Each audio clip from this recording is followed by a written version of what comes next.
السلام عليكم، ازيكم؟ اخباركم ايه؟ اتمنى يا رب تكونوا دايما في احسن صحة وفي افضل حال. احنا عاملين ايه النهاردة؟ احنا عاملين مش هتقولوا مش وقته، احنا داخلين على رمضان. احنا مش عاملينه رمضان، احنا عاملينه لبعد رمضان ان شاء الله. هيبدأ بقى الصيف والحر والبطيخ والدنيا، فشوية المش المحبشين دولت هتلاقيهم جايين في وقتهم بالظبط. من هنا لبعد رمضان هيكونوا كده تعتقوا شوية وخدوا بقى في الطعم الحلو، وهتاكلي بقى احلى شوية مش عاملاهم في البيت. بصوا، مش عايزه اقول لكم بقى على الحلاوه والطعامه، بجد حلوين جدا جدا. لو اول مره حتى بتعمليه هيطلع معاكي ممتاز وزي الفل، واحسن مليار مره من اللي بتجيبيه من بره. طعمه ونظافه وحلاوه، ازاي يفضل معاكي طول السنه نظيف وحلو بالشكل ده؟ كملي معايا الفيديو الاخر ونسمي الله ونبدا وصفتنا النهارده وشوفوا عاملينها ازاي. اول حاجه كده، في حله على النار نزلت بمعلقه كبيره من السمنه البلدي. وهتضيف عليها هنا المرتة. طب المرتة دي هي ايه؟ المرتة دي هي خلاصة السمنة لما بنعملها في البيت. بيتبقى فيها المرتة دي في الاخر. انا كنت عاملة سمنة من الزبدة البقري. تمام، بيتبقى معاكي المرتة دي، او ممكن تشتري نص كيلو مرتة. انا عاملة النهاردة بنص كيلو، بس انا اللي عاملة المرتة في البيت، او انا مطلعة السمنة في البيت، فكنت مصة المرتة بتاعتي قوي من السمنة، فعشان كده شوحتها بمعلقه سمنه بلدي. لكن لو انت عندك مرته بخيرها قوي يعني فيها السمنه بتاعتها، بلاش تحطي سمنه علشان ما يبقاش تقيل يعني. انا هنا حطيت معلقه سمنه بلدي ونزلت عليها كده بنص كيلو من المرته تقريبا. وزي ما قلت لكم، دي مرته زبده بقري، فلو انت عاملاها من وش اللبن برضو تنفع معاكي، هتقدري تستخدميها وتعملي بنفس الطريقه اللي انا بعملها. هنا بعمل ايه؟ بسوي المرته بتاعتي بزياده، انا عايزاها تتبخر وتخرج كل السوائل اللي فيها وتستوي معايا تماما جدا. تمام. نار هاديه طبعا، الحله بتاعتك ما تكونش بتلزق ولا بتلسع، ويفضل طبعا تكون ألمونيوم. اعملي فيها الوصفه. وتهدي النار معاكي على الاخر، علشان هي طبعا مفيش فيها غير نسبة سوائل بسيطة خالص، بس انا عايزة ابخر كل السوائل اللي فيها علشان احافظ على المش بتاعي لاطول فترة ممكنة، لا يسوس ولا يدود ولا يجيله حشرات. تمام. هنا بقى جبت ايه؟ ربع كيلو كده من الشطة الحمراء. بصوا، دوروا على اكتر حاجة كده حارة في السوق، يعني حاجة كده مولعة. فجبت ربع كيلو فرمته كده في الكبة، وهنزل فيه يعني نضفته شوية كده من البذور وفرمته فرم يعني مش ناعم قوي، مش خليته مية، خليت برضو فيه قطع صغننة كده. وهحطه على المرتة بتاعتي وهبدأ اسويهم مع بعض. ليه انا بسوي الفلفل وبعمل الحركة دي؟ في ناس بتضربه وتحطه على طول، لا، الفلفل طبعا لما بينضرب بيبقى فيه شوية من المية، وانا مش عايزة اي مية خالص في المش بتاعي، علشان اي مية هتخليه يفسد معاكي بسرعة. هتحطي الفلفل وايدك فيها بقى تقلبي تقلبي على نار هادية برضو لحد لما تسوي الفلفل مع المرتة، وشوية المية اللي نزلوا مع الفلفل يطلعوا. شايفين شكله بقى كده على نار هادية؟ سبته حوالي نص ساعة، وكل شوية ايدي فيه اقلب. معلقة السمنة بلدي اللي انا حاططها احمرت وطلعت على الوش، وهو عمال يبقبق كده من كل اتجاه. يبدأ يبقى تضيفي اللبن بتاعك.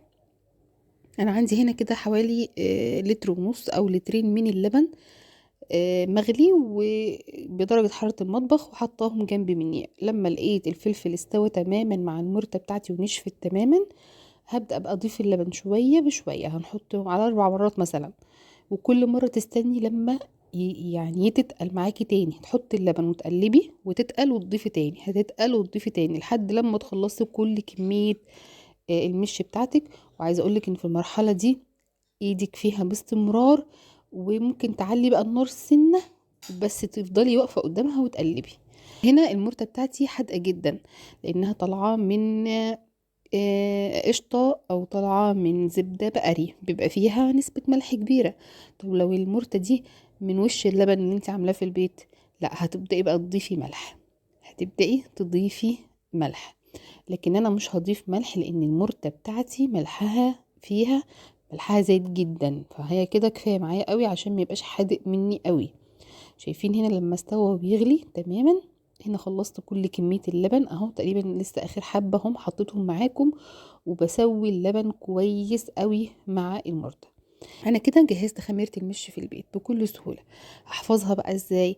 بمعلقه كده من الحلبه، حلبة حصى وطحنتها انا في البيت. انصحك انت اعملي الحركه دي، لانك لو جبتي حلبة مطحونه من عند العطار هيديلك بتاعه الشرب اللي احنا بنشربها في الشتاء دي. لكن انا عايزه الحلبة اللي هي الحصى، اطحنيها في الكبه بتاعه الخلاط، هتطحن معاكي بمنتهى السهوله. هتاخدي معلقه واحده بس وهتضيفيها بعد ما تكوني خلصت كل كميه اللبن واستوى معاكي على النار كويس قوي مع المش. طفينا النار وضفتها في قلب المش في اخر حاجه، ما سوتهاش ولا غليتها على النار، وبعدت الحله اهو علشان ما تستويش معايا ولا تديني ريحه ولا اي حاجه. هي دي المعلقه اللي هتحفظ لك المش. وبدل ما تحطي الدنكار، الناس بتجيب دنكار من عند العطار، دي ماده حافظه بس طبعا يعني مش حلوه، يعني مواد حافظه صناعيه. لكن انا حطيت حاجه طبيعيه جدا وهي معلقه الحلبة المطحونه. انا بقى بدات احبش المش بتاعي. تحبيشة المش بتاعي جبنة كده قريش كانت معمولة في البيت، وفلفل كده مملح، طبعا دول معمولين في البيت.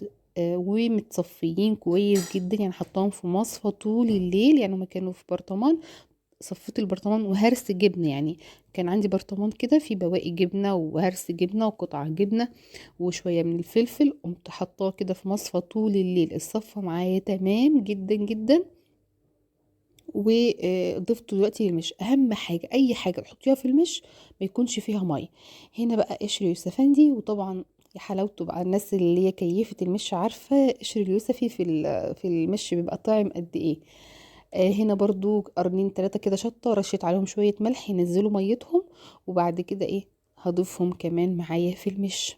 طعم طعامه بقى بالتحابيش دي، بالجبنه الرومي، بالجبنه القريش. هنا بوضح لكم ان ممكن نضيف في المرحله دي برضه شويه من الترمس المر، بس انا مش حابه الحركه دي.